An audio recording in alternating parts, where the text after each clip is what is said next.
हातात लोखंडी कोयता घेऊन दहशत माजवणारे आरोपी कोतवाली पोलिसांच्या जाळ्यात। सोशल मीडियावर हातात धारदार लोखंडी कोयता घेऊन दहशत निर्माण करतानाचा व्हिडिओ व्हायरल झाल्यानंतर कोतवाली पोलिसांनी तातडीनं कारवाई करत दोघा आरोपींना अटक केली आहे। आरोपींकडून एक धारदार लोखंडी कोयता जप्त करण्यात आला असून त्यांच्या विरुद्ध भारतीय न्याय संहितेसह आर्म ॲक्ट अंतर्गत गुन्हा दाखल करण्यात आला आहे।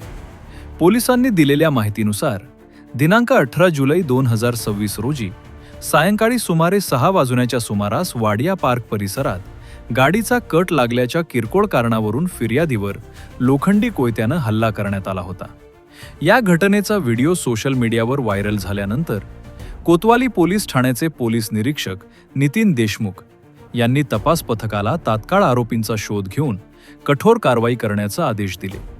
तपासादरम्यान पोलीस उपनिरीक्षक गणेश देशमुख व त्यांच्या पथकानं अमोल संजय चांदणे वय 23 राहणार केडगाव देवी मोहिनीनगर आणि प्रतीक बाळासाहेब पवार वय 20 राहणार साईराजनगर गजानन कॉलनी MIDC यांना ताब्यात घेतले।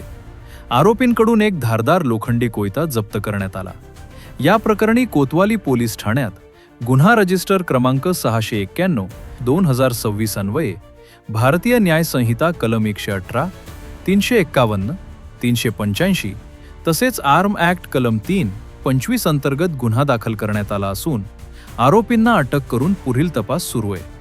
ही कारवाई पोलीस अधीक्षक मुम्मका सुदर्शन, अपर पोलीस अधीक्षक वैभव कलुबर्मे, उपविभागीय पोलीस अधिकारी दिलीप टिपरसे यांच्या मार्गदर्शनाखाली पोलीस निरीक्षक नितीन देशमुख, पोलीस उपनिरीक्षक गणेश देशमुख तसेच कोतवाली पोलीस ठाण्याच्या तपास पथकानं यशस्वीरित्या पार पाडली।